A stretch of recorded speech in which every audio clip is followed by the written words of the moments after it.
ਘਰ ਆ ਉੱਥੇ ਲੈਂਡਸਲਾਈਡ ਹੋ ਰਹੇ ਆ, ਘਰਾਂ ਦੇ ਘਰ ਜਿਹੜੇ ਕਹਿ ਲਓ ਵੀ ਸਮੁੰਦਰ ਦੇ ਵਿੱਚ ਰੁੜਨੇ ਸ਼ੁਰੂ ਹੋਏ ਆ। ਇਸੇ ਦੇ ਚੱਲਦਿਆਂ ਹੁਣ ਕਾਫੀ ਵਾਧੂ ਪਾਣੀ ਹੋਣ ਦੇ ਕਰਕੇ ਕੈਲੀਫੋਰਨੀਆ ਨੇ ਆਪਣੀਆਂ ਜਿਹੜੀਆਂ ਵਾਟਰ ਰਿਸਟ੍ਰਿਕਸ਼ਨਸ ਆ ਉਹਨਾਂ ਨੂੰ ਉਸ ਦੇ ਵਿੱਚ ਢਿੱਲ ਦੇਣੀ ਸ਼ੁਰੂ ਕਰ ਦਿੱਤੀ ਆ। ਸੋ ਅਜੇ ਵੀ ਜਿਹੜੇ ਹਜ਼ਾਰਾਂ ਹੀ ਲੋਕ ਕਹਿ ਲਓ ਵੀ ਅੰਡਰ ਇਵੈਕੂਏਸ਼ਨ ਵਾਰਨਿੰਗਸ ਜਿਹੜੇ ਉਹ ਦੱਸੇ ਜਾ ਰਹੇ ਆ। ਤੇ ਨਾਲ ਦੇ ਨਾਲ ਲੋਕ ਅਜੇ ਵੀ ਪਾਵਰ ਤੋਂ ਬਗੈਰ ਨੇ। ਪੈਸੀਫਿਕ ਕੋਸਟ ਹਾਈਵੇ ਜਿਹਨੂੰ ਹਾਈਵੇ 1 ਵੀ ਆਖਿਆ ਜਾਂਦਾ ਆ, ਉਹ ਵੀ ਕਈ ਮੀਲਾਂ ਤੱਕ ਉਸ ਨੂੰ ਬੰਦ ਰੱਖਿਆ ਗਿਆ। 58 ਦੇ ਵਿੱਚੋਂ 43 ਕਾਉਂਟੀਜ਼ ਜੇ ਕੈਲੀਫੋਰਨੀਆ ਦੀਆਂ ਉਹ ਸਟੇਟ ਐਮਰਜੈਂਸੀਜ਼ ਦੇ ਅੰਡਰ ਘੋਸ਼ਿਤ ਕੀਤੀਆਂ ਗਈਆਂ ਆ ਸਟਾਰਮ ਦੇ ਜਿਹੜਾ ਉਹ ਚੱਲਦੇ ਆ। ਸੋ ਹੁਣ ਜਿਹੜੇ ਗਵਰਨਰ ਗੈਵਨ ਨਿਊਸਮ ਆ ਉਹ ਸਰਵੇ ਕਰ ਰਹੇ ਆ ਫਲੱਡ ਡੈਮੇਜ ਦਾ, ਖਾਸ ਕਰਕੇ ਜਿਹੜੀ ਖੇਤੀਬਾੜੀ ਦੇ ਇਲਾਕੇ ਆ, ਸੈਂਟਰਲ ਕੋਸਟ ਆ ਉੱਥੇ। ਤੇ ਇਸ ਦੇ ਦਰਮਿਆਨ ਇਹ ਖਬਰ ਜਿਹੜੀ ਉਹ ਆ ਗਈ ਆ, ਇੱਕ 12ਵੀਂ ਐਟਮੋਸਫੇਰਿਕ ਰਿਵਰ ਇਸ ਵੀਕਐਂਡ ਦੇ ਉੱਤੇ ਜਾਂ ਅਗਲੇ ਵੀਕ ਦੇ ਵਿਚਾਲੇ ਜੇ ਉਹ ਆ ਸਕਦੀ ਹੈਗੀ ਆ। ਸੋ ਵਿੰਟਰ ਸਟਾਰਮਸ ਦਾ ਜਿਹੜਾ ਡੈਮੇਜ ਆ ਆਉਣ ਵਾਲੇ ਦਿਨਾਂ ਦੇ ਵਿੱਚ ਹੋਰ ਜ਼ਿਆਦਾ ਵਧਿਆ ਆ। ਔਰੇਂਜ ਕਾਉਂਟੀ ਦੇ ਵਿੱਚ 4 ਅਪਾਰਟਮੈਂਟ ਬਿਲਡਿੰਗਸ ਸੈਨ ਕਲੈਮੈਂਟੀਨ ਦੇ ਵਿੱਚ ਉਹਨਾਂ ਨੂੰ ਇਵੈਕੂਏਟ ਕੀਤਾ ਗਿਆ ਕਿਉਂਕਿ ਉਹਨਾਂ ਦੀ ਕਹਿ ਲਓ ਵੀ ਨੀਂਹ ਵਗੈਰਾ ਉਹ ਕਮਜ਼ੋਰ ਪੈ ਗਈ ਤੇ ਉਹ ਰਹਿਣ ਲਾਇਕ ਨਹੀਂ ਰਹੀ ਸੀ। ਸੈਂਟਰਲ ਵੈਲੀ ਦੇ ਵਿੱਚ ਪਲੂਮਸ ਕਾਉਂਟੀ ਦੇ ਵਿੱਚ ਜਿਹੜੀਆਂ ਵਾਰਨਿੰਗਸ ਇਵੈਕੂਏਸ਼ਨਸ ਜਿਹੜੀਆਂ ਆ ਉਹ ਕੀਤੀਆਂ ਗਈਆਂ ਹੈਗੀਆਂ। ਮੈਟਰੋਪੋਲੀਟਨ ਵਾਟਰ ਡਿਸਟ੍ਰਿਕਟ ਜਿਹੜੀ ਸਦਰਨ ਕੈਲੀਫੋਰਨੀਆ 'ਚ ਆ, ਉਹਨਾਂ ਨੇ ਹੁਣ ਇਹ ਫੈਸਲਾ ਲਿਆ ਵੀ ਅੱਜ ਕੱਲ੍ਹ ਜਿਹੜਾ ਉਹਨਾਂ ਨੇ ਫੈਸਲਾ ਲਿਆ ਸੀਗਾ ਵੀ ਜਿੰਨੀਆਂ ਵੀ ਵਾਟਰ ਰਿਸਟ੍ਰਿਕਸ਼ਨਸ ਉਹਨਾਂ ਨੇ ਲਗਾਈਆਂ ਸੀ ਉਸ ਨੂੰ ਉਹ ਹੁਣ ਖਤਮ ਕਰਨ ਜਾ ਰਹੇ ਆ। ਇਹਦੇ ਨਾਲ ਜਿਹੜਾ ਵਾਟਰ ਫਲੋ ਆ ਲੋਕਾਂ ਦੇ ਘਰਾਂ ਨੂੰ ਉਹ ਜਿਹੜਾ ਇੱਕ ਵਾਰੀ ਫੇਰ ਪੂਰਾ ਬਹਾਲ ਕੀਤਾ ਜਾਊਗਾ। ਇਹ ਕਹਿ ਕੇ ਉਦੋਂ ਰੋਕਿਆ ਗਿਆ ਸੀਗਾ ਵੀ ਲੋਕ ਪਾਣੀ ਵੇਸਟ ਬਹੁਤ ਉਦੋਂ ਕਰ ਰਹੇ ਆ। ਜੀ ਬਿਲਕੁਲ। 1 ਸਾਲ ਪਹਿਲਾਂ ਪੂਰੀ ਦੀ ਪੂਰੀ ਸਟੇਟ 100% ਡਰਾਊਟ ਦੇ ਵਿੱਚ ਸੀ ਮੀਂਹ ਦੀ ਘਾਟ ਕਰਕੇ। ਤੇ ਹੁਣ ਜਿਹੜਾ ਸਨੋਪੈਕ ਆ ਕੈਲੀਫੋਰਨੀਆ ਦੀ ਸਿਆਰਾ ਦੀਆਂ ਪਹਾੜੀਆਂ ਦੇ ਵਿੱਚ 177% ਨਾਰਮਲ ਜੋ ਹੁੰਦਾ ਆ ਉਹ ਤੋਂ ਉੱਪਰ ਹੈਗਾ ਆ। ਤੇ 35 ਫੁੱਟ ਤੱਕ ਸਨੋ ਬਹੁਤ ਜ਼ਿਆਦਾ ਜਿਹੜੇ ਏਰੀਏਜ਼ ਆ ਉਹਨਾਂ ਦੇ ਵਿੱਚ ਪਈ ਹੋਈ ਹੈਗੀ ਆ। ਜਿਹੜੀਆਂ ਸਕੀ ਲਿਫਟਸ ਹੈਗੀਆਂ ਆ ਜੀ ਉੱਥੇ ਨਵਾਡਾ ਦੇ ਵਿੱਚ, ਤੇ ਉਹ ਕਹਿੰਦੇ 35 ਫੁੱਟ ਸਨੋ ਦੇ ਵਿੱਚ ਪੂਰੀ ਤਰ੍ਹਾਂ ਲੁਕੀਆਂ ਹੋਈਆਂ ਹੈਗੀਆਂ ਤੇ ਉੱਥੇ ਜਿਹੜਾ ਕੋਈ ਜਾ ਵੀ ਨਹੀਂ ਸਕਦਾ। ਸੋ ਬਹੁਤ ਜ਼ਿਆਦਾ ਜਿਹੜੀ ਸਨੋ ਪਈ ਹੈਗੀ ਆ। So far 623 inch snow record ਕੀਤੀ ਗਈ ਆ ਬੇਅਰ ਵੈਲੀ ਦੇ ਵਿੱਚ, ਜਿਹੜੀ ਬਹੁਤ ਵੱਡਾ ਅਮਾਊਂਟ ਆ। 1982-83 ਦੇ ਵਿੱਚ 639 ਇੰਚ ਸਨੋ ਪਈ ਸੀ। ਜੋ ਰਿਜ਼ਰਵਾਇਰਸ ਆ ਉਹ ਲਗਾਤਾਰ ਭਰ ਰਹੇ ਆ। ਜਿਹੜੀਆਂ ਉਹਨਾਂ ਦੀਆਂ ਪਿਕਚਰਸ ਦੇਖੋ, ਔਰੋਵਿਲ ਡੈਮ ਦੇ ਵਿੱਚੋਂ ਆਲਰੇਡੀ ਜਿਹੜਾ ਪਾਣੀ ਆ ਉਸ ਨੂੰ ਛੱਡ ਦਿੱਤਾ ਗਿਆ ਹੈਗਾ।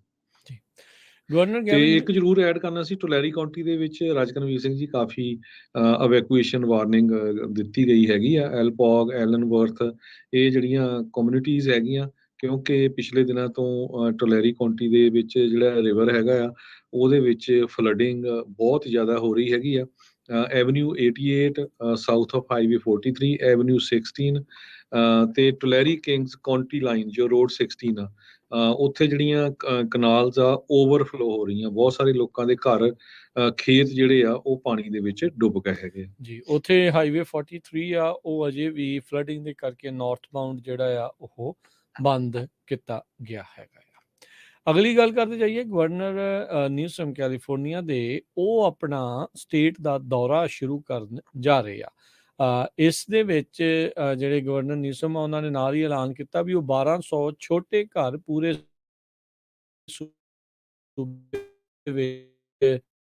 ਉਹ ਆਪਣੇ ਹੋਮਲੈਸ ਸਿਚੁਏਸ਼ਨ ਨੂੰ ਐਡਰੈਸ ਕਰਨ ਦੇ ਲਈ ਇਹਨਾਂ ਦਾ ਇਹ ਮੁੱਖ ਤੌਰ ਦੇ ਉੱਤੇ ਦੌਰਾ ਰਹੇਗਾ।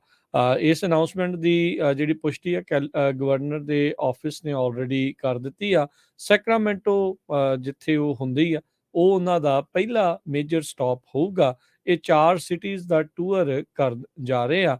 ਹਾਊਸਿੰਗ, ਹੈਲਥ ਕੇਅਰ ਤੇ ਪਬਲਿਕ ਸੇਫਟੀ, ਹੋਮਲੈਸਨੈਸ ਨੂੰ ਲੈ ਕੇ ਇਸ ਉੱਤੇ ਉਹਨਾਂ ਨੇ ਜੇ ਕਹਿੰਦੇ ਵੀ ਜ਼ੋਰ ਦੇਣਾ ਹੈਗਾ ਆ। ਸੋ ਉੱਦਾਂ ਕਹਿੰਦੇ ਆ ਵੀ governor traditionally state of the state address ਕਰਦੇ ਆ, ਪਰ ਉਹਦੀ ਥਾਂ ਤੇ ਇਸ ਵਾਰ ਇਹ ਦੌਰਾ ਕਰਨਗੇ ਤੇ 4 ਵੱਖ-ਵੱਖ ਵੱਡੇ ਸ਼ਹਿਰਾਂ ਦੇ ਵਿੱਚ ਜਾ ਰਹੇ ਆ। ਸੋ 2020 ਦੇ ਵਿੱਚ ਵੀ ਜਿਹੜੇ ਗਵਰਨਰ ਨਿਊਸਮ ਆ ਉਹਨਾਂ ਨੇ ਹੋਮਲੈਸਨੈਸ ਨੂੰ ਇੱਕ ਡਿਸਗ੍ਰੇਸ ਜਿਹੜਾ ਉਹ ਆਖਿਆ ਸੀ, ਕਹਿੰਦੇ ਵੀ ਇੰਨਾ ਅਮੀਰ ਸੂਬਾ ਹੋਣ ਦੇ ਬਾਵਜੂਦ ਇੱਥੇ ਜਿਹੜੀ ਹੋਮਲੈਸਨੈਸ ਆ ਉਹ ਬਹੁਤ ਜ਼ਿਆਦਾ ਫੈਲ ਰਹੀ ਹੈਗੀ ਆ। ਮਿਲੀਅਨਸ ਤੋਂ ਬਿਲੀਅਨਸ ਆਫ ਡਾਲਰ ਹੁਣ ਤੱਕ ਹੋਮਲੈਸਨੈਸ ਦੀ ਸਿਚੁਏਸ਼ਨ ਨੂੰ ਕਾਬੂ ਪਾਉਣ ਦੇ ਲਈ ਖਰਚੇ ਜਾ ਚੁੱਕੇ ਆ, ਪਰ ਹੋਮਲੈਸਨੈਸ ਸਿਚੁਏਸ਼ਨ ਉਹ ਵੱਧ ਤੋਂ ਬੱਤਰ ਹੋਈ ਆ। ਸਭ ਤੋਂ ਵੱਧ ਆંકੜਾ ਪੂਰੇ ਮੁਲਕ ਦੇ ਹੋਮਲੈਸ ਜਿਹੜੇ ਲੋਕਾਂ ਦਾ ਉਹ ਕੈਲੀਫੋਰਨੀਆ ਦੇ ਵਿੱਚ ਦੱਸਿਆ ਜਾਂਦਾ ਆ। ਗਵਰਨਰ ਨੇ ਇਸੇ ਦੇ ਨਾਲ $22 ਬਿਲੀਅਨ ਦੀ ਨਵੀਂ ਹਾਊਸਿੰਗ ਹੋਮਲੈਸ ਸਪੈਂਡਿੰਗ ਜਿਹੜੀ ਆ ਉਹ ਉਹਨਾਂ ਨੇ ਅਪਰੂਵ ਕਰ ਦਿੱਤੀ ਹੈਗੀ ਆ। ਸੋ ਇਸੇ ਜੀ ਦਰਮਿਆਨ ਇਹ ਸੋ 1200 ਬਿਲਕੁਲ ਘਰ ਇਹਨਾਂ ਨੇ 30 ਬਣਾਉਣੇ ਮਿਲੀਅਨ ਆ। ਡਾਲਰ ਲੱਗੇ ਹੈਗੇ 1200 ਦੇ ਕਰੀਬ, ਜੋ ਛੋਟੇ ਘਰ ਬਣਾਏ ਹੈਗੇ ਆ ਜੋ ਹੋਮਲੈਸ ਲੋਕ ਹੈਗੇ ਆ ਉਹਨਾਂ ਨੂੰ ਰਹਿਣ ਦੇ ਲਈ। ਅਗਲੀ ਖਬਰ ਵੱਲ ਚਲੀਏ। ਬਿਜਲੀ ਹਜੇ ਵੀ ਬੇ ਏਰੀਏ ਦੇ ਵਿੱਚ ਕਈ ਸ਼ਹਿਰ ਆ ਜਿਨ੍ਹਾਂ 'ਚ 3 ਦਿਨ ਹੋ ਗਏ ਤੇ ਖਾਸ ਕਰਕੇ ਸੈਰਾਟੋਗਾ ਕੋਪਰਟੀਨੋ ਦਾ ਏਰੀਆ, ਉੱਥੇ ਹਜੇ ਵੀ ਬਿਜਲੀ ਨਹੀਂ ਆਈ ਹੈਗੀ। ਲੋਕ ਹੁਣ ਇਸ ਟਾਈਮ ਦੇ ਉੱਤੇ ਬਹੁਤ ਫਰਸਟ੍ਰੇਟਡ ਹੈਗੇ। ਸੈਂਟਾ ਕਲਾਰਾ ਕਾਉਂਟੀ ਦੇ ਵਿੱਚ ਇੱਕ ਟਾਈਮ ਦੇ ਉੱਤੇ 1,40,000 ਲੋਕ ਬਿਨਾਂ ਬਿਜਲੀ ਤੋਂ ਸੀਗੇ। ਡਾਊਨਟਾਊਨ ਲਾਸ ਐਲਟੋਸ ਦੇ ਵਿੱਚ ਕਹਿੰਦੇ ਵੀ ਇੱਕ ਤਰ੍ਹਾਂ ਨਾਲ ਗੋਸਟ ਟਾਊਨ ਲੱਗਦਾ ਹੈਗਾ। ਕਹਿੰਦੇ ਜੋ ਬਿਜ਼ਨੈਸਿਸ ਆ ਉਹ ਕਹਿੰਦੇ ਵੀ ਬਹੁਤ ਬੈਡ ਆ ਸਾਡੇ ਲਈ, ਸਾਰਾ ਕੁਝ ਜੋ ਵੀ ਸਟੋਰ ਆ ਰੈਸਟੋਰੈਂਟਸ ਆ ਉਹ ਸਾਰਾ ਕੁਝ ਬੰਦ ਪਿਆ ਹੈਗਾ। ਪੀਜੀ&ਈ ਇਹ ਕਹਿ ਰਹੀ ਆ ਵੀ ਅਸੀਂ 24 ਆਵਰ ਲਗਾਤਾਰ ਵਰਕਆਊਟ ਕਰ ਰਹੇ ਹਾਂ, ਪਰ ਪਿਛਲੇ ਦਿਨਾਂ ਦੇ ਵਿੱਚ ਜਿੰਨੀਆਂ ਤੇਜ਼ ਹਵਾਵਾਂ ਜੋ ਸੀਗੀਆਂ 90 ਮੀਲ ਪਰ ਆਵਰ ਦੇ ਹਿਸਾਬ ਨਾਲ ਆਈਆਂ ਸੀਆਂ, ਉਹਨਾਂ ਦੇ ਨਾਲ ਟਰੀ ਬਹੁਤ ਡਿੱਗ ਪਏ, ਉਹਨਾਂ ਦੇ ਨਾਲ ਬਿਜਲੀ ਦੇ ਖੰਭੇ ਤੇ ਤਾਰਾਂ ਬਹੁਤ ਟੁੱਟੀਆਂ ਹੈਗੀਆਂ।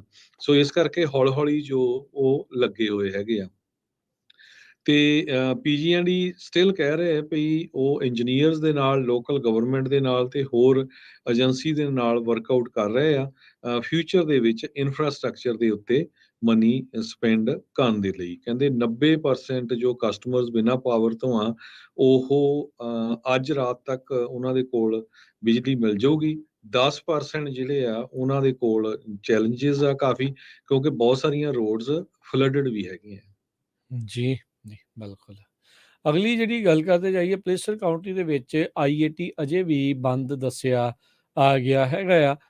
ਉਹ ਇਸ ਲਈ ਵੀ ਇੱਥੇ ਇੱਕ ਜਿਹੜਾ ਬਿਗ ਰਿਗ ਆ ਉਹ ਓਵਰਟਰਨ ਕਰ ਗਿਆ ਸੀਗਾ। ਸੋ ਲੋਕਾਂ ਨੂੰ ਇੱਥੇ ਅਜੇ ਵੀ ਲੰਘਣ ਦੇ ਲਈ ਪ੍ਰੋਬਲਮ ਆ ਰਹੀ ਆ। ਜਿਹੜੇ ਕਰੂਜ਼ ਆ ਉਹ ਹੈਜ਼ਮੈਟ ਸਿਚੁਏਸ਼ਨ ਨੂੰ ਜਿਹੜਾ ਕਲੀਨ ਅਪ ਆ ਉਹ ਕਰ ਰਹੇ ਹੈਗੇ ਆ। ਸੋ ਕਲੋਜ਼ਰ ਕਹਿੰਦੇ ਵੀ ਈਸਟ ਬਾਉਂਡ ਲੇਨਸ ਜਿਹੜਾ ਬਲਿਊ ਕੈਨੀਅਨ ਹੈਗਾ ਆ ਉਸ ਦੇ ਨਜ਼ਦੀਕ ਹੋਇਆ ਆ। ਕਦੋਂ ਤੱਕ ਮੁੜ ਦੁਬਾਰਾ ਚਾਲੂ ਹੋਊਗਾ ਇਸ ਦੇ ਬਾਰੇ ਅਜੇ ਕੋਈ ਪੱਕੀ ਜਾਣਕਾਰੀ ਨਹੀਂ ਹੈਗੀ। ਅਗਲੀ ਨਾਲ ਹੀ ਗੱਲ ਕਰਦੇ ਜਾਈਏ ਹਰਜੋਤ ਸਿੰਘ ਜੀ, ਕੋਲੋਰਾਡੋ ਰਿਵਰ ਦਾ ਜਿਹੜਾ ਬੇਸਿਨ ਆ ਉਸ ਨੂੰ ਪਾਣੀ ਦੇ ਨਾਲ ਫਿਰ ਭਰਨ ਦੇ ਲਈ ਕਲਾਊਡ ਸੀਡਿੰਗ ਆ ਉਸ ਨੂੰ ਅਪਰੂਵ ਕੀਤਾ ਗਿਆ ਆ। ਫੈਡਰਲ ਦੇ ਦੁਆਰਾ $2.4 ਮਿਲੀਅਨ ਸਪੈਂਡ ਕੀਤੇ ਜਾਣਗੇ ਕੋਲੋਰਾਡੋ ਰਿਵਰ ਦੇ ਵਿੱਚ ਇੱਕ ਹਿਸਾਬ ਦੇ ਨਾਲ ਪਾਣੀ ਦਾ ਵਹਾਅ ਆ ਉਸ ਨੂੰ ਤੇਜ਼ ਕਰਨ ਦੇ ਲਈ। ਯੂਐਸ ਬਿਊਰੋ ਆਫ ਰਿਕਲੇਮੇਸ਼ਨ ਉਹਨਾਂ ਨੇ ਅੱਜ ਅਪਰ ਕੋਲੋਰਾਡੋ ਰਿਵਰ ਬੇਸਿਨ ਦੇ ਵਿੱਚ ਕਲਾਊਡ ਸੀਡਿੰਗ ਲਈ ਇਸ ਨੂੰ ਪ੍ਰਵਾਨਗੀ ਦਿੱਤੀ ਆ। ਇਹ ਫੰਡਿੰਗ ਕਹਿੰਦੇ ਵੀ ਉਸ ਟਾਈਮ ਦੇ ਉੱਤੇ ਆਈ ਹੈ ਜਦੋਂ ਕੋਲੋਰਾਡੋ ਰਿਵਰ ਦੇ ਨਾਲ ਸੰਬੰਧਿਤ ਜਿਹੜੇ ਰੈਜ਼ਰਵਾਇਰਸ ਆ ਉਹ ਬਿਲਕੁਲ ਥੱਲੇ ਵੱਲ ਨੂੰ ਜਾ ਰਹੇ ਸੀਗੇ। ਸੋ ਇਹ ਕਹਿੰਦੇ ਵੀ ਜਿਹੜੇ ਕੋਲੋਰਾਡੋ ਕਲਾਊਡ ਸੀਡਿੰਗ ਜਿਨ੍ਹਾਂ ਨੇ ਕਰਨੀ ਆ, ਕੋਲੋਰਾਡੋ ਵਾਟਰ ਕੰਜ਼ਰਵੇਸ਼ਨ ਬੋਰਡ ਦੇ ਵੱਲੋਂ ਐਂਡਰੀ ਰਿਕਟ ਕਹਿੰਦੇ ਵੀ ਇਹ ਮਨੀ ਜਿਹੜੀ ਆ ਰਾਸ਼ੀ ਆ ਇਹ ਵਰਦਾਨ ਸਾਡੇ ਲਈ ਸਾਬਤ ਹੋਊਗੀ ਤੇ ਆਪਾਂ ਕਹਿੰਦੇ ਵੀ ਹੁਣ ਡਿਸਾਈਡ ਕਰਦੇ ਆ ਵੀ ਕਿਸ ਤਰੀਕੇ ਦੇ ਨਾਲ ਸਾਨੂੰ ਬੈਨੀਫਿਟ ਕਰ ਸਕਦੀ ਆ। ਬਹੁਤ ਸਾਰੇ ਥਾਵਾਂ ਦੇ ਉੱਤੇ ਜਿੱਥੇ ਸੋਕੇ ਪੈ ਰਹੇ ਹੁੰਦੇ ਆ, ਅਕਸਰ ਕਿਸਾਨਾਂ ਵੱਲੋਂ ਵੀ ਤੇ ਹੋਰ ਲੋਕਾਂ ਵੱਲੋਂ ਵੀ ਇਹ ਆਵਾਜ਼ ਲੱਗਦੀ ਆ ਵੀ ਭਾਈ ਜਦੋਂ ਹੋਰ ਮੁਲਕ ਹੋਰ ਥਾਵਾਂ ਦੇ ਉੱਤੇ ਕਲਾਊਡ ਸੀਡਿੰਗ ਕਰਕੇ ਮੀਂਹ ਪਵਾ ਰਹੇ ਆ ਤਾਂ ਆਪਾਂ ਇੱਥੇ ਪਿੱਛੇ ਕਿਉਂ ਰਹਿ ਰਹੇ ਆ। ਤੇ ਕੋਲੋਰਾਡੋ ਰਿਵਰ ਜਿਹੜਾ ਕਈ ਸੂਬਿਆਂ ਦੇ ਵਿੱਚ ਪੀਣ ਵਾਲੇ ਪਾਣੀ ਤੇ ਇਰੀਗੇਸ਼ਨ ਦੇ ਲਈ ਮੁੱਖ ਸਰੋਤ ਆ ਤੇ ਉਹਦੇ ਵਿੱਚ ਮੁੜ ਦੁਬਾਰਾ ਪਾਣੀ ਵਧੇ, ਇਸ ਦੇ ਲਈ ਇਸ ਨੂੰ ਪ੍ਰਵਾਨਗੀ ਮਿਲੀ ਆ। ਜੀ ਅਗਲੀ ਖਬਰ ਵੱਲ ਚਲੀਏ। ਸੈਨ ਫਰਾਂਸਿਸਕੋ ਬੇ ਏਰੀਆ ਪੂਰੀ ਤਰ੍ਹਾਂ ਨੈਚੁਰਲ ਗੈਸ ਹੀਟਿੰਗ ਅਪਲਾਈਐਂਸਸ ਨੂੰ ਖਤਮ ਕਰਨ ਜਾ ਰਿਹਾ ਹੈ ਆਉਣ ਵਾਲੇ ਕੁਝ ਸਾਲਾਂ ਦੇ ਵਿੱਚ। ਸੈਨ ਫਰਾਂਸਿਸਕੋ ਬੇ ਏਰੀਆ ਨੇ ਇਹ ਕਿਹਾ ਵੀ ਉਹ ਟੋਟਲੀ ਫੇਜ਼ ਆਊਟ ਕਰਨ ਜਾ ਰਹੇ ਆ ਨੈਚੁਰਲ ਗੈਸ ਪਾਵਰਡ ਫਰਨੇਸਿਸ ਤੇ ਵਾਟਰ ਹੀਟਰ। ਸੋ ਜਿੱਥੋਂ ਆਪਾਂ ਹੀਟ ਲੈਂਦੇ ਆ ਤੇ ਜਿਹੜੇ ਵਾਟਰ ਹੀਟਰ ਆ 2027 ਤੱਕ, ਤਾਂ ਕਿ ਲੋਕਲ 에ਅਰ ਕੁਆਲਿਟੀ ਤੇ ਪਬਲਿਕ ਹੈਲਥ ਆ ਇਸ ਨੂੰ ਇੰਪਰੂਵ ਕੀਤਾ ਜਾ ਸਕੇ। ਕਹਿੰਦੇ ਵੀ ਕੈਲੀਫੋਰਨੀਆ ਇਸ ਟਾਈਮ ਦੇ ਉੱਤੇ ਫੋਰਫਰੰਟ ਤੇ ਆ। ਕੈਲੀਫੋਰਨੀਆ ਏਅਰ ਰਿਸੋਰਸਿਸ ਬੋਰਡ ਕਹਿੰਦੇ ਆ ਵੀ 2030 ਤੱਕ ਆਪਾਂ ਜ਼ੀਰੋ ਐਮਿਸ਼ਨ ਪੈਦਾ ਕਰਨੀ ਆ। ਸੋ ਜਿਹੜੇ ਵਾਟਰ ਹੀਟਰ ਤੇ ਜੋ ਫਰਨੇਸਿਸ ਆ ਉਹ ਇਲੈਕਟ੍ਰਿਕ ਹੀ ਹੋਣਗੀਆਂ। So directors of area quality management district ਤੇ ਜੋ ਆ ਉਹਨਾਂ ਨੇ ਇਹ ਕਿਹਾ ਆ ਵੀ ਨਵੇਂ ਵਾਟਰ ਹੀਟਰ ਤੇ ਫਰਨੇਸਿਸ ਜੋ zero emission of nitrogen oxide ਜਾਂ NOx ਇਹ ਹੋਣਗੇ। ਸੋ ਇਹ ਰੈਸਪੀਰੇਟਰ ਕੰਡੀਸ਼ਨਸ ਦੇ ਲਈ ਵੀ ਬਹੁਤ ਵਧੀਆ ਹੈਗੇ ਆ। ਸੋ ਇਹਦੇ ਵਿੱਚ ਇਹ ਦੇਖੋ ਵੀ ਗਵਰਨਮੈਂਟ ਕੁਛ ਲੋਕਾਂ ਨੂੰ ਸਪੋਰਟ ਕਿਸੇ ਤਰ੍ਹਾਂ ਦੀ ਕਰੇਗੀ ਇਹਨਾਂ ਨੂੰ ਕਨਵਰਟ ਕਰਨ ਦੇ ਵਿੱਚ ਜਾਂ ਨਹੀਂ। ਪਰ ਜਦੋਂ ਤੁਸੀਂ ਨਵੇਂ ਲਾਣੇ ਹੋਊਗੇ ਤੇ ਫਿਰ ਤੁਹਾਨੂੰ ਗੈਸ ਵਾਲੇ ਨਹੀਂ ਮਿਲਣਗੇ ਜਾਂ ਉਹਨਾਂ ਦੀ ਪਰਮਿਸ਼ਨ ਨਹੀਂ ਦਿੱਤੀ ਜਾਊਗੀ। ਜੀ ਨਹੀਂ। ਅਗਲੀ ਜਿਹੜੀ ਹਰਜੋਤ ਸਿੰਘ ਗੱਲ ਕਰਦੇ ਜੀ, ਵੁੱਡਲੈਂਡ ਹਾਈ ਸਕੂਲ ਦੇ ਵਿੱਚ ਇੱਕ ਵਿਦਿਆਰਥੀ ਨੂੰ ਗ੍ਰਿਫਤਾਰ ਕੀਤਾ ਗਿਆ ਕਿਉਂਕਿ ਉਹ ਕੈਂਪਸ ਦੇ ਉੱਤੇ ਬੰਦੂਕ ਲੈ ਆਇਆ। ਸੋ ਵੁੱਡਲੈਂਡ ਦੀ ਜਿਹੜੀ ਪੁਲਿਸ ਆ ਉਹਨਾਂ ਨੇ ਕਹਿੰਦੇ ਵੀ ਕੰਟੈਕਟ ਕੀਤਾ ਸਟੂਡੈਂਟ ਨੂੰ ਜਿਹੜੀ ਅੱਜ ਸਵੇਰੇ ਤੜਕੇ, ਤੇ ਇਹ ਆਫ ਕੈਂਪਸ ਇਨਸੀਡੈਂਟ ਜਿਹੜਾ ਪਿਛਲੇ ਵੀਕ ਵਾਪਰਿਆ ਸੀਗਾ। ਸੋ ਡਿਪਾਰਟਮੈਂਟ ਨੇ ਜਿਹੜਾ ਇਹ ਸਪੈਸੀਫਾਈ ਨਹੀਂ ਕੀਤਾ ਵੀ ਇਸ ਇਨਸੀਡੈਂਟ ਜਿਹੜਾ ਪੂਰਾ ਓਵਰਆਲ ਕੀ ਹੋਇਆ ਆ, ਪਰ ਇਹ ਜਿਹੜਾ ਉਹਨਾਂ ਨੇ ਜ਼ਰੂਰ ਦੱਸਿਆ ਵੀ ਸਟੂਡੈਂਟ ਸਕੂਲ ਦੇ ਵਿੱਚ ਪੋਜੈਸ਼ਨ ਦੇ ਵਿੱਚ ਸੀਗਾ ਫਾਇਰ ਆਰਮ ਦੇ ਵਿੱਚ। ਯੋਲੋ ਕਾਉਂਟੀ ਜੁਵਨਲ ਹਾਲ ਦੇ ਵਿੱਚ ਹੁਣ ਇਸ ਸਟੂਡੈਂਟ ਨੂੰ ਘੱਲ ਦਿੱਤਾ ਗਿਆ ਆ। ਇਹ ਵੀ ਨਹੀਂ ਦੱਸਿਆ ਵੀ ਇਹ ਮੁੰਡਾ ਸੀ ਜਾਂ ਕੁੜੀ ਆ, ਪਰ ਵੁੱਡਲੈਂਡ ਪੁਲਿਸ ਨੇ ਇਹ ਧਰਵਾਸ ਦੇਣ ਦੀ ਕੋਸ਼ਿਸ਼ ਕੀਤੀ ਵੀ ਇਹਦੇ ਕਰਕੇ ਕਿਸੇ ਨੂੰ ਵੀ ਕੈਂਪਸ ਉੱਤੇ ਕੋਈ ਖਤਰਾ ਨਹੀਂ ਰਿਹਾ। ਬੇਕਰਸਫੀਲਡ ਤੋਂ ਖਬਰ ਆ ਰਹੀ ਹੈ ਵੀ ਬੇਕਰਸਫੀਲਡ ਦੇ ਵਿੱਚ ਲੋਕਾਂ ਦੇ ਘਰਾਂ ਦੇ ਬਾਹਰ ਜੋ ਮੇਲ ਬਾਕਸਸ ਹੁੰਦੇ ਆ ਉੱਥੋਂ ਮੇਲ ਚੋਰੀ ਹੋ ਰਹੀ ਆ। ਪੋਸਟਲ ਕ੍ਰਾਈਮ ਬਹੁਤ ਜ਼ਿਆਦਾ ਵੱਧ ਗਿਆ ਹੈਗਾ। ਇਹਦੇ ਸੰਬੰਧ ਦੇ ਵਿੱਚ ਇੱਕ ਲੌਰਾ ਹਿੱਲ ਨਾਮ ਦੀ ਲੇਡੀ ਨੂੰ ਅਰੈਸਟ ਕੀਤਾ ਗਿਆ ਆ, ਜਿਹਨੇ ਹੰਡਰਡਸ ਆਫ ਡਾਲਰ ਕਹਿੰਦੇ ਵੀ ਚੋਰੀ ਕੀਤੇ ਹੈਗੇ ਆ ਵੱਖ-ਵੱਖ ਮੇਲ ਬਾਕਸਸ ਦੇ ਵਿੱਚੋਂ। ਹੁਣ ਲੋਕ ਬੇਕਰਸਫੀਲਡ ਦੇ ਵਿੱਚ ਕੋਸ਼ਿਸ਼ ਕਰ ਰਹੇ ਆ ਵੀ ਜਿਹੜੇ ਉਹਨਾਂ ਦੇ ਮੇਲ ਬਾਕਸਸ ਆ ਉਹ ਲੌਕ ਵਾਲੇ ਹੋਣ ਤਾਂ ਕਿ ਉਹਨਾਂ ਨੂੰ ਲੌਕ ਲਾਇਆ ਜਾ ਸਕੇ। ਜੀ ਵਾਈਸੀਲੀਆ ਤੋਂ ਜਿਹੜੀ ਹਰਜੋਤ ਸਿੰਘ ਜੀ ਰਾਈਟ ਨਾਓ ਕੁਛ ਮਿੰਟ ਪਹਿਲਾਂ ਖਬਰ ਆ ਰਹੀ ਆ ਵੀ ਸਿਟੀ ਆਫ ਵਾਈਸੇਲੀਆ ਉੱਥੇ ਲੋਕਲਾਈਜ਼ਡ ਫਲੱਡਿੰਗ ਦੇ ਲਈ ਤਿਆਰੀ ਕੱਸ ਰਹੀ ਆ। ਜਿਹੜੀ ਲੇਕ ਕਾਵਾ ਆ ਉਹ ਕਹਿੰਦੇ ਵੀ ਫਲੱਡਿੰਗ ਲੈਵਲ ਤੱਕ ਆਪਣੀ ਕਪੈਸਿਟੀ ਤੱਕ ਪਹੁੰਚ ਚੁੱਕੀ ਆ, ਜਿਹਦੇ ਕਰਕੇ ਕਾਫੀ ਜ਼ਿਆਦਾ ਜਿਹੜਾ ਪਾਣੀ ਆ ਉਹ ਹੁਣ ਛੱਡਿਆ ਜਾਣਾ ਪੈਣਾ ਆ। ਤੇ ਉਹਦੇ ਕਰਕੇ ਵਾਈਸੇਲੀਆ ਦੇ ਕਈ ਥਾਵਾਂ ਦੇ ਉੱਤੇ ਜਿਹੜੇ ਹੜ੍ਹ ਆ ਉਹਦਾ ਵਰਗੀ ਸਥਿਤੀ ਜਿਹੜੀ ਉਹ ਬਣ ਸਕਦੀ ਹੈ। ਕਈ ਲੋਕ ਇਹ ਵੀ ਦੋਸ਼ ਲਾ ਰਹੇ ਸੀਗੇ ਵੀ ਭਾਈ ਵਾਟਰ ਲੈਵਲ ਜੇ ਲਗਾਤਾਰ ਵੱਧ ਰਿਹਾ ਤੇ ਨਾਲੇ ਜਿਹੜੀ ਵਗਦੀ ਨਹਿਰ ਆ ਉਹ ਬਿਲਕੁਲ ਖਾਲੀ ਪਈ ਆ, ਤੇ ਉਹਦੇ ਵਿੱਚ ਦੀ ਪਾਣੀ ਜਿਹੜਾ ਉਹ ਕਿਉਂ ਨਹੀਂ ਛੱਡਿਆ ਜਾ ਰਿਹਾ ਹੈਗਾ। ਸੋ ਸਿਟੀ ਕਹਿੰਦੇ ਵੀ ਇਸ ਵੱਲੋਂ ਹੁਣ ਤਿਆਰੀ ਕਰ ਰਹੀ ਆ। ਸਿਟੀ ਕਹਿੰਦੇ ਵੀ ਆਪਣੇ ਜਿਹੜੇ ਨਾਗਰਿਕ ਆ, ਸ਼ਹਿਰੀ ਆ, ਉਹਨਾਂ ਨੂੰ ਟੈਕਸਟ ਅਲਰਟ, ਸੋਸ਼ਲ ਮੀਡੀਆ ਤੇ ਐਮਰਜੈਂਸੀ ਵੈਬ ਪੇਜ ਦੇ ਜ਼ਰੀਏ ਉਸ ਨੂੰ ਦੱਸਦੇ ਰਹਿਣਗੇ। ਸੋ ਵਾਈਸੇਲੀਆ ਦੇ ਵਿੱਚ ਰਹਿਣ ਵਾਲੇ ਲੋਕ ਆ ਉਹ ਜ਼ਰੂਰ ਆਪਣੇ ਸਿਟੀ ਦੇ ਜਿਹੜੇ ਸੋਸ਼ਲ ਮੀਡੀਆ ਦੇ ਉੱਤੇ ਤੇ ਆਪਣੇ ਟੈਕਸਟ ਜੇ ਤੁਸੀਂ ਉਹਨਾਂ ਦਾ ਕੋਆਰਡੀਨੇਟ ਕਰਦੇ ਆ ਤਾਂ ਉਹਦੇ ਉੱਤੇ ਜਿਹੜਾ ਧਿਆਨ ਰੱਖਿਓ। ਹੋ ਸਕਦਾ ਵੀ ਤੁਹਾਡੇ ਇਲਾਕੇ ਦੇ ਵਿੱਚ ਵੀ ਕੋਈ ਫਲੱਡਿੰਗ ਵਰਗੀ ਸਥਿਤੀ ਬਣੇ, ਕਿਉਂਕਿ ਉੱਥੇ ਦੀ ਜਿਹੜੀ ਲੇਕ ਆ ਉਹ ਪੂਰੀ ਤਰ੍ਹਾਂ ਭਰ ਚੁੱਕੀ ਆ। ਜੀ, ਤੇ ਆਪਾਂ ਇਕੋਨਮੀ ਦੀ ਵੀ ਗੱਲਬਾਤ ਕਰਨੀ ਆ। ਕਹਿੰਦੇ ਵੀ ਜਿਹੜੇ ਨਵੇਂ ਸਰਵੇ ਆਏ ਆ ਉਹਨਾਂ ਦੇ ਮੁਤਾਬਕ 50% ਅਮਰੀਕਨਸ ਇਹ ਕਹਿ ਰਹੇ ਆ ਵੀ ਰਿਸੈਸ਼ਨ ਆਊਗਾ ਬੜਾ ਬੁਰੀ ਤਰ੍ਹਾਂ ਤੇ ਅਸੀਂ ਸਾਰਾ ਕੁਝ ਲੂਜ਼ ਕਰ ਜਾਵਾਂਗੇ। ਐਕਚੁਅਲੀ 55% ਲੋਕਾਂ ਨੇ ਇਹ ਕਿਹਾ, ਮੋਰ ਦੈਨ 50%। ਸੋ ਜੋ ਲੇਟਲੀ ਪਿਛਲੇ 2-3 ਦਿਨਾਂ ਦੇ ਵਿੱਚ ਕ੍ਰੈਡਿਟ ਜਿਹੜੀਆਂ ਬੈਂਕਾਂ ਆ ਉਹਨਾਂ ਨੂੰ ਲੈ ਕੇ, ਕ੍ਰੈਡਿਟ ਸੂਜੀ ਨੂੰ ਲੈ ਕੇ ਉਹਨਾਂ ਦੀ ਰੇਟਿੰਗ ਡਾਊਨ ਗਈ ਆ। 2 ਬੈਂਕਾਂ ਆਲਮੋਸਟ ਜਿਹੜੀਆਂ ਆ ਉਹ ਖਤਮ ਹੋਣ ਦੇ ਕਿਨਾਰੇ ਆ। ਸੋ ਉਹਨਾਂ ਨੂੰ ਲੈ ਕੇ ਲੋਕਾਂ ਦੇ ਵਿੱਚ ਕਾਫੀ ਡਰ ਵਾਲਾ ਮਾਹੌਲ ਬਣਿਆ ਹੋਇਆ ਹੈ। ਇਸੇ ਦੀ ਜੇ ਗੱਲ ਕਰਦੇ ਜਾਈਏ, ਟ੍ਰੈਜਰੀ ਸਕੱਤਰ ਯਾਨਟ ਯੈਲਨ ਉਹਨਾਂ ਨੇ ਇੱਕ ਵਾਰੀ ਫੇਰ ਭਰੋਸਾ ਦਿਵਾਉਣ ਦੀ ਕੋਸ਼ਿਸ਼ ਕੀਤੀ ਹੈ ਜਿੰਨੇ ਵੀ ਬੈਂਕ ਡਿਪੋਜ਼ਿਟਰਸ ਤੇ ਇਨਵੈਸਟਰਸ ਆ। ਉਹ ਕਹਿੰਦੇ ਵੀ ਅਮਰੀਕਾ ਦਾ ਬੈਂਕਿੰਗ ਸਿਸਟਮ ਪੂਰੀ ਤਰ੍ਹਾਂ ਦੁਰਸਤ ਆ, ਸਾਊਂਡ ਆ। ਇਹ ਜਿਹੜਾ ਸਿਲੀਕਨ ਵੈਲੀ ਬੈਂਕ ਆ, ਕਿਉਂਕਿ ਆਪਾਂ ਦੇਖ ਰਹੇ ਹਾਂ ਵੀ ਹੁਣ IT ਹਰਟ ਬਹੁਤ ਕਰ ਰਹੀ ਹੈ, ਉਹਦੇ ਕਰਕੇ ਬਹੁਤ ਉਹਦੇ ਵਿੱਚ ਨੁਕਸਾਨ ਜਿਹੜਾ ਉਹ ਹੋਇਆ ਹੈ। ਵਨ ਆਫ ਇਨਸੀਡੈਂਟ ਇਹਨਾਂ ਨੇ 2 ਬੈਂਕਾਂ ਦਾ ਜਿਹੜਾ ਉਹ ਦੱਸਿਆ ਆ। ਨਾਲ ਹੀ ਉਹਨਾਂ ਨੇ ਕਿਹਾ ਵੀ ਜਿਹੜਾ ਹੁਣ ਫਸਟ ਰਿਪਬਲਿਕ ਬੈਂਕ ਆ ਜਿਹਦੇ ਫੇਲ ਹੋਣ ਦੀ ਫਿਕਰ ਸੀਗੀ, ਉਸ ਨੂੰ $30 ਬਿਲੀਅਨ ਦੀ ਐਮਰਜੈਂਸੀ ਇਨਫਿਊਜ਼ਨ 11 ਵੱਖ-ਵੱਖ ਬੈਂਕਾਂ ਦੇ ਦੁਆਰਾ ਜਿਹੜੀ ਉਹ ਕਰ ਦਿੱਤੀ ਗਈ ਆ ਤੇ ਉਸ ਬੈਂਕ ਦੇ ਫੇਲ ਹੋਣ ਦਾ ਖਤਰਾ ਘਟ ਚੁੱਕਾ ਆ।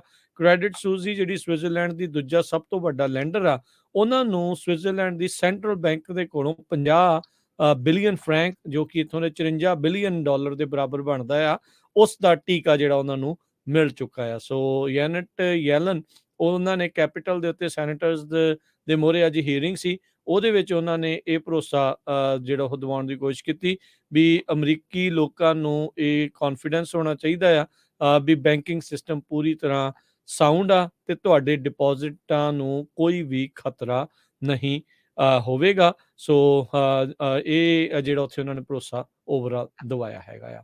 ਤੇ ਹੁਣ ਜੇ ਆਪਾਂ ਮਾਰਕੀਟ ਦੀ ਵੀ ਜੇ ਹਰਜੋਤ ਸਿੰਘ ਜੀ ਗੱਲ ਕਰਦੇ ਜਾਈਏ, ਅੱਜ ਜਿਹੜਾ ਡਾਓ ਜੋਨ ਦੇ ਵਿੱਚ ਮੁੜ ਵਾਪਸੀ ਜਿਹੜੀ ਉਹ ਹੋਈ ਆ ਤੇ 372 ਪੁਆਇੰਟਾਂ ਦੇ ਵਾਧੇ ਤੋਂ ਬਾਅਦ ਚ 32,247 ਤੇ ਡਾਓ ਜੋਨ ਬੰਦ ਹੋਇਆ। S&P ਦੇ ਵਿੱਚ 68 ਪੁਆਇੰਟ ਵਧੇ 3960 ਤੇ, ਨੈਸਡੈਕ 283 ਪੁਆਇੰਟ ਵੱਧ ਕੇ 11,717 ਤੇ। ਸੋਨੇ ਦਾ ਭਾਅ $1922 ਪ੍ਰਤੀ ਆਉਂਸ, ਕੱਚੇ ਤੇਲ ਦੀ ਕੀਮਤ $68 ਪ੍ਰਤੀ ਬੈਰਲ ਰਹੀ ਆ। 10 ਈਅਰ ਯੀਲਡ 3.59% ਦੇ ਉੱਤੇ। ਕ੍ਰਿਪਟੋ ਕਰੰਸੀ ਚ ਬਿਟਕੋਇਨ 24,964 ਤੇ ਇਥੀਰੀਅਮ 1669 US ਡਾਲਰ ਦੇ ਬਰਾਬਰ ਚੱਲ ਰਿਹਾ ਹੈ। ਇੱਕ US ਡਾਲਰ ਦੇ ਬਰਾਬਰ ਇੰਡੀਆ ਦੇ 82 ਰੁਪਏ ਤੇ 62 ਪੈਸੇ ਰਹੇ ਆ। ਇੱਕ US ਡਾਲਰ ਦੇ ਬਰਾਬਰ ਕੈਨੇਡਾ ਦੇ $1 ਤੇ 38 ਸੈਂਟ। ਇੱਥੇ ਪ੍ਰੋਗਰਾਮ ਦੀ ਸਮਾਪਤੀ ਆ। ਮੇਰੇ ਵੱਲੋਂ ਵੀ ਤੁਹਾਨੂੰ ਸਭ ਨੂੰ ਪਿਆਰ ਸਤਿਕਾਰ ਸਨਿੱਕੀ ਜਿਹੀ ਸਭ ਨੂੰ ਸਤਿ ਸ੍ਰੀ ਅਕਾਲ। ਸੁਣਦੇ ਰਹੋ, ਦੇਖਦੇ ਰਹੋ ਪੰਜਾਬੀ ਰੇਡੀਓ USA।